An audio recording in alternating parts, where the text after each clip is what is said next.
And it's Thursday. It's 10 a.m. Mountain Time. It's time for Tom and Shane Business and Politics. Happy to have you along with us. Thanks very much for joining us this morning. Hey, we'd like to remind you to subscribe, ring the notification bell, like us, leave a comment. In fact, here's the countdown for you to subscribe. Put your cursor on the subscribe button. 3, 2, 1, click. It's that simple. Nothing bad will happen to you for doing that. So, and also, if you'd like to support us monetarily, there are several advantages for doing that, and there's a description in the link below as to how to support us. And of course, we do these on StreamYard.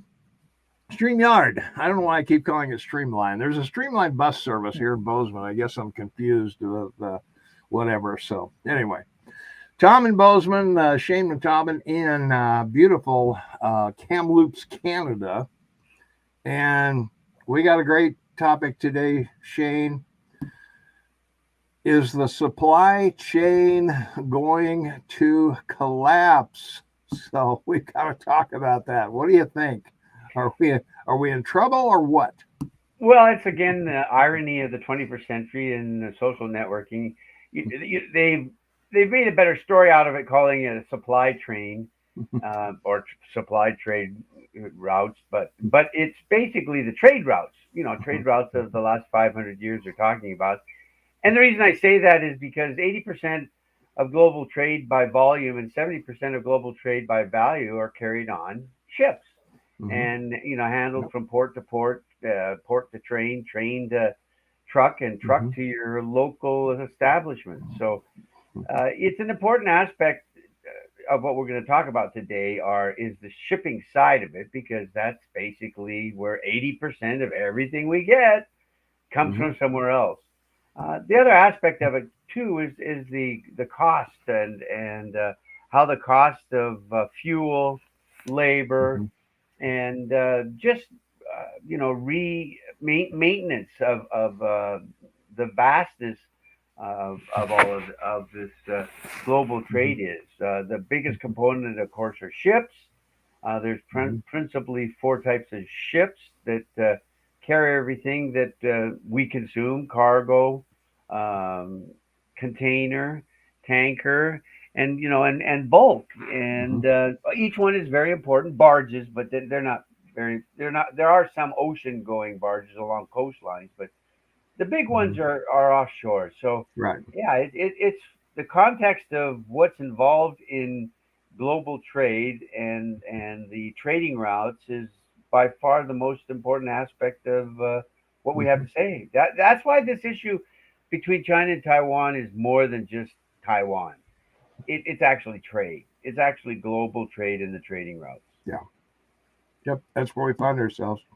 Well, as with everything else, there's a governance system that keeps track of all this stuff, and there's rules and regulations and all kinds of things, and that's one of the reasons that we're in an issue here is because sometimes these regulations get in the way of doing things efficiently. Sometimes, Shane.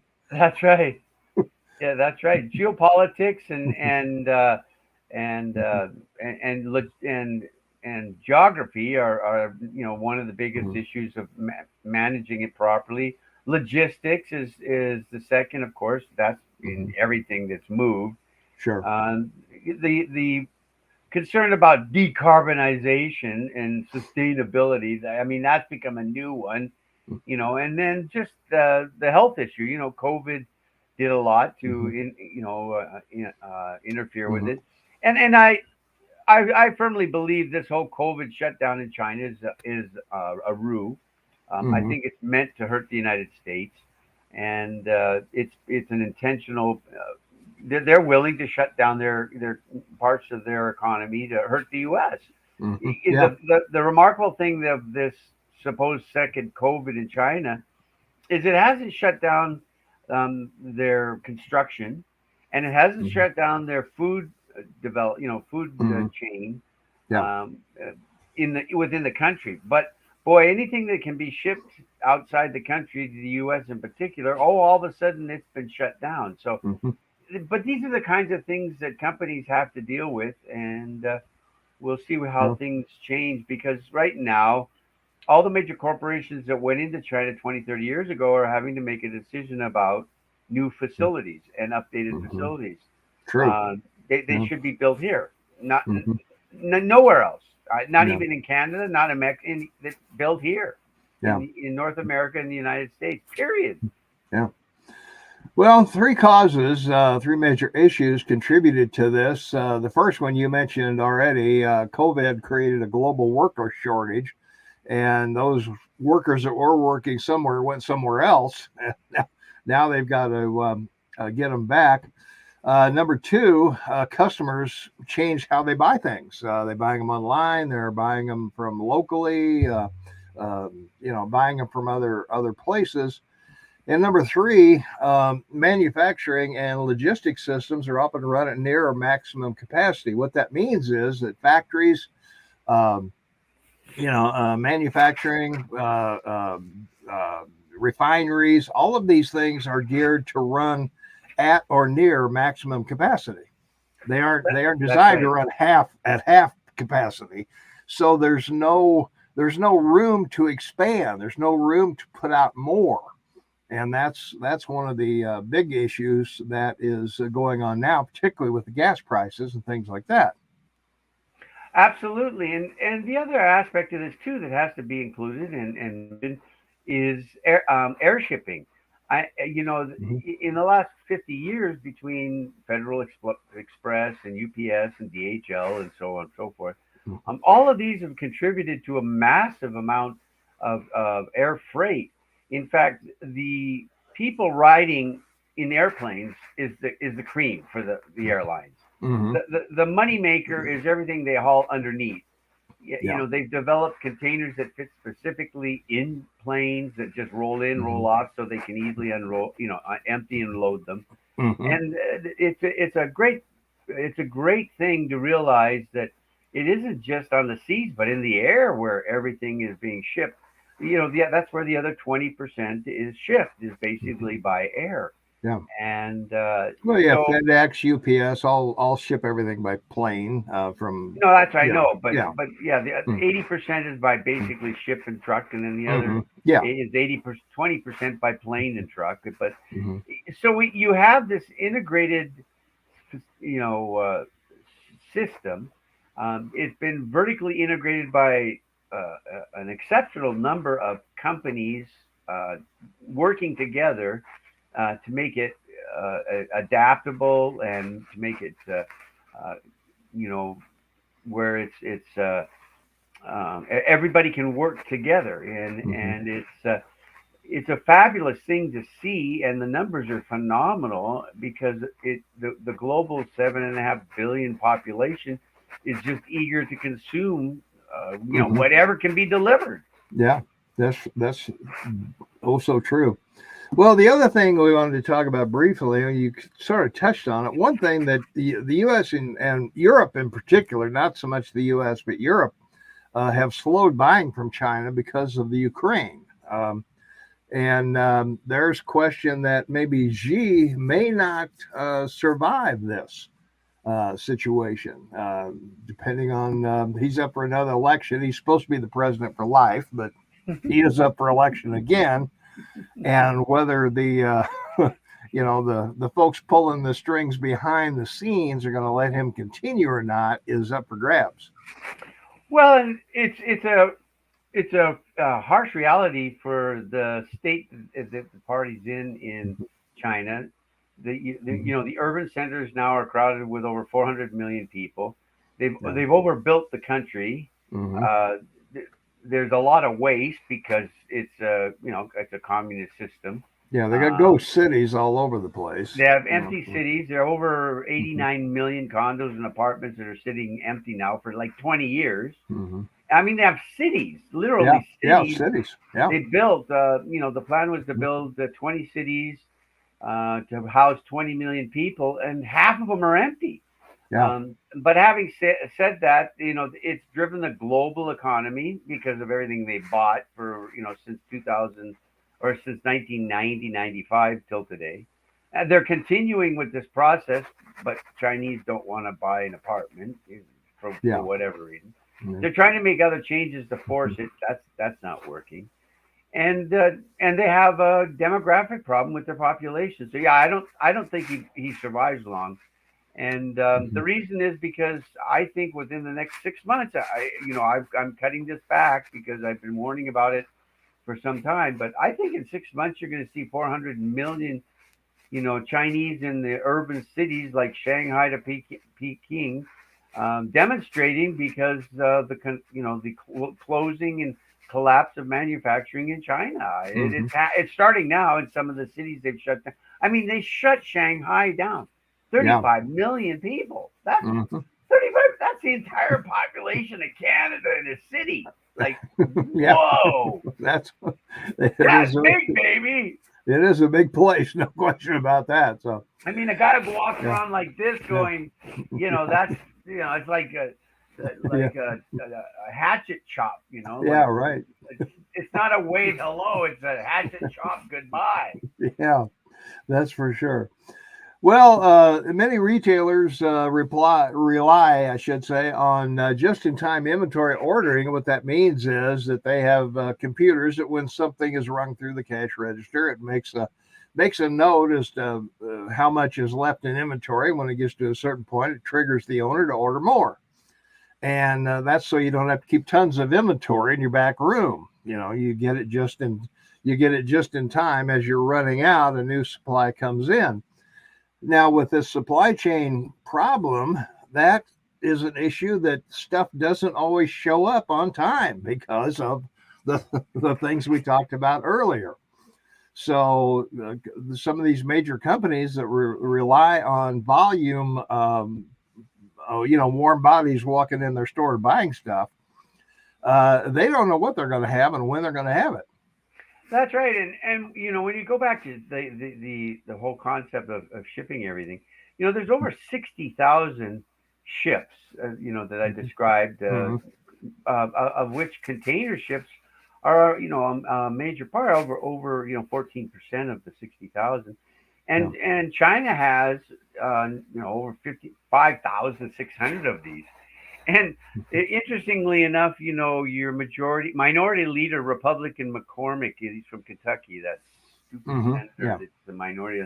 His wife's family is one of the largest shipping families in China. And, she's been the Secretary of Transportation under two Republicans, Trump and Bush. And so, this all runs deep, right into the politics of your country.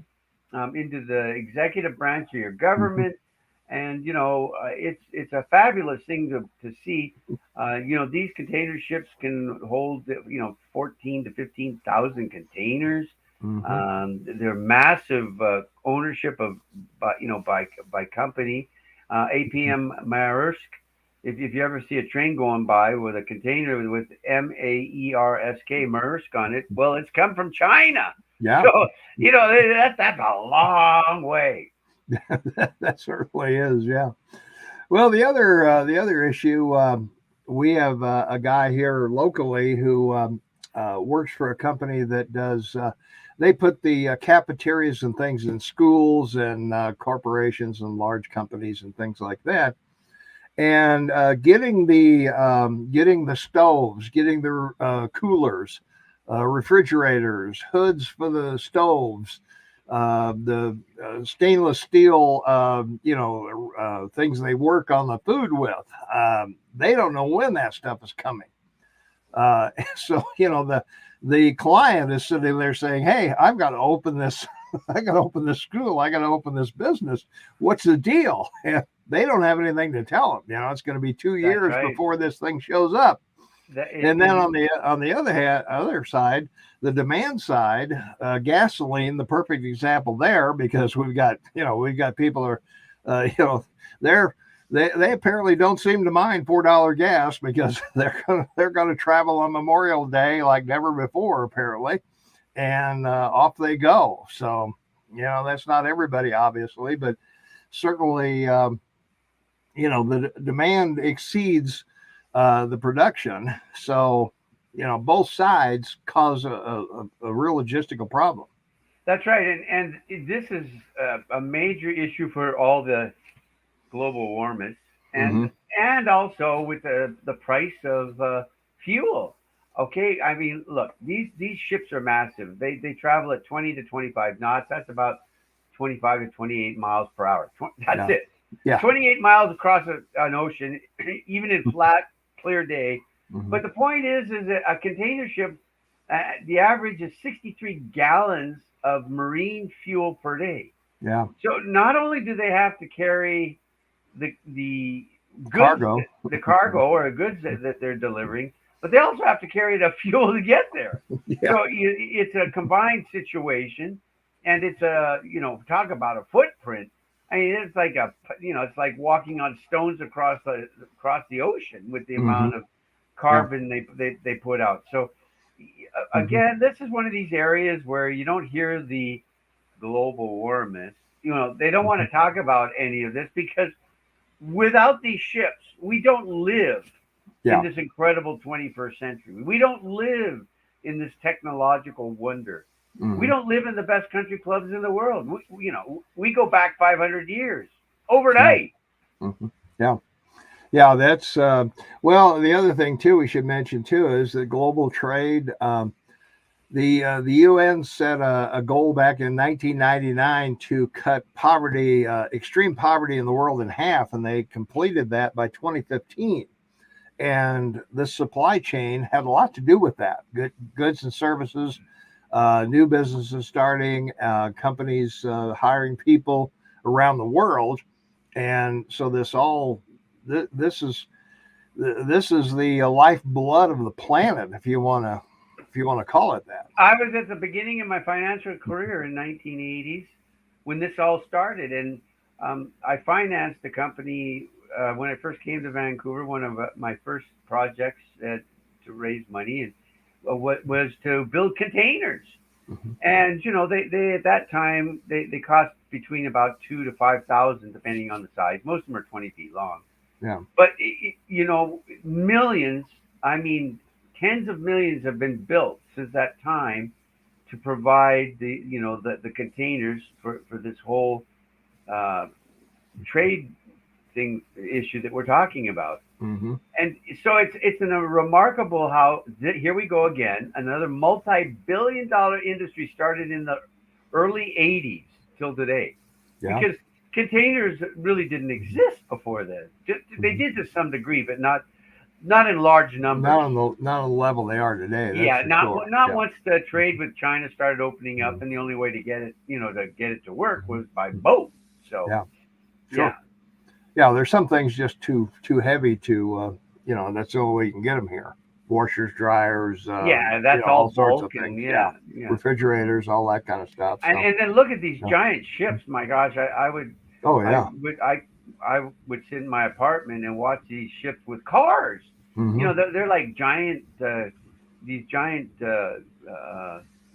ships that people take, to go on cruise ships, right? Oh They're yeah. 5, 10 stories high, but boy, my Hmm. God, Hmm.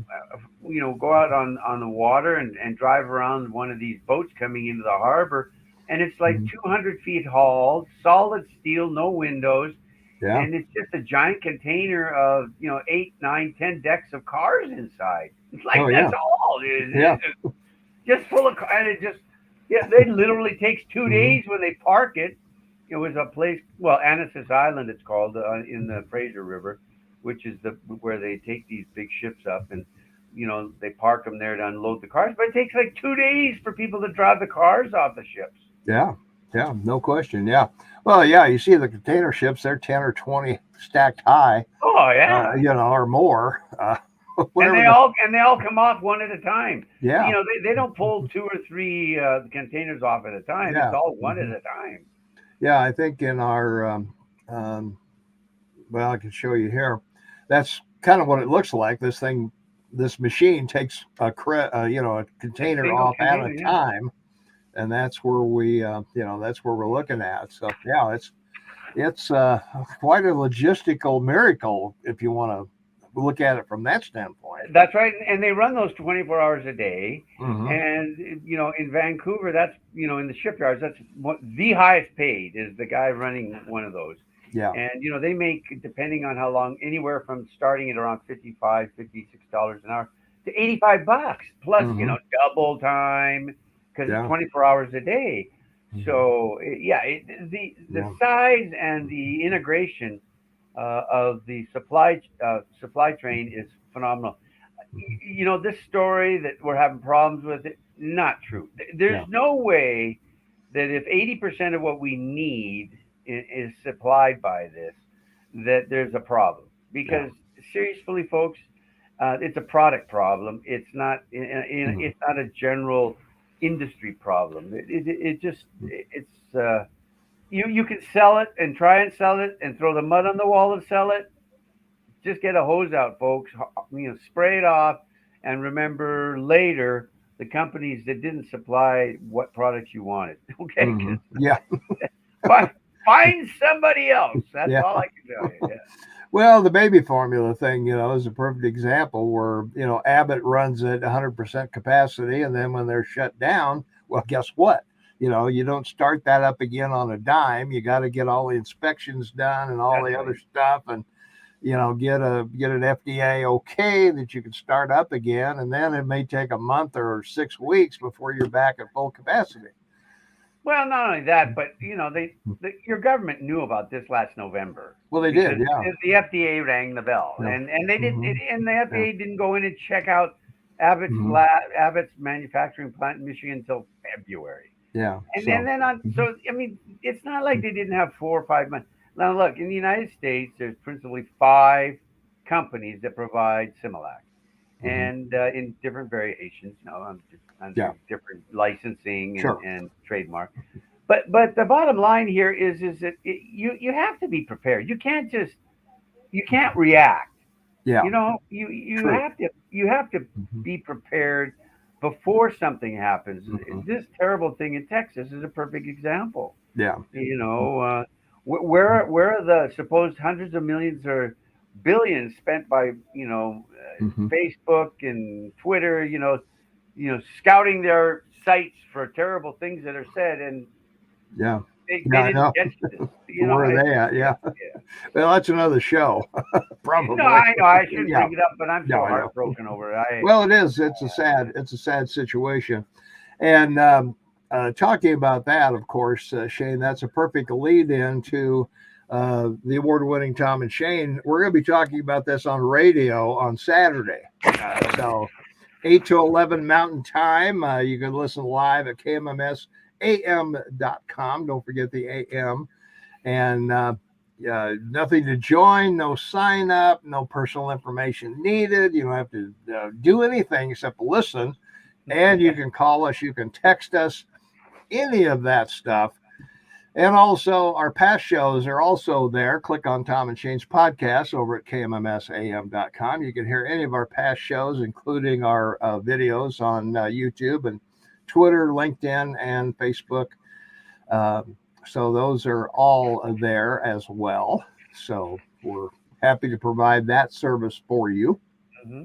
Yeah. So, all right. Well, I think we've kind of wrapped up supply chain today, Shane. Thanks for being with me, and as always. And my pleasure. And again, this is a great topic for you to watch. There's a couple other sites on social media that have these type of talks, but the interesting aspect of it is we like to give you the content first to think about, the numbers, and the background, the story, the history, and then have a little bit of a conversation. And we try not to make it too long because we want more subscribers, and the industry says keep it short. So we hope that you'll send us ideas or recommendations of things to talk about. It'd be great if you'd like to join in and participate with us.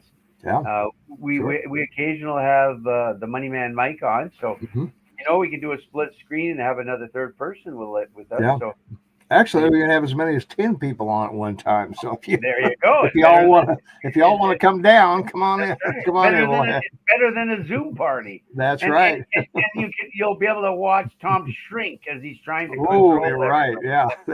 that I'd like to see. Yeah, right. Yeah, me shrinking would be. Tom managing a gaggle of people, trying to all say something. Yeah, that's gonna be something. All right, man. All right, that's going to wrap it up for us. Thanks, everyone. Hey, don't forget to hit the subscribe button, ring the notification bell. You'll always be notified of another podcast when we have one. We're here every Tuesday and every Thursday at 10 a.m. Mountain Time. Like us, leave a comment, and we would appreciate that greatly. So would YouTube, because, they weigh in on that kind of stuff. So we will see you on the next podcast, and we will hear you on the radio Saturday, 8 to 10 Mountain Time, KMMSAM.com. Till then, bye for now.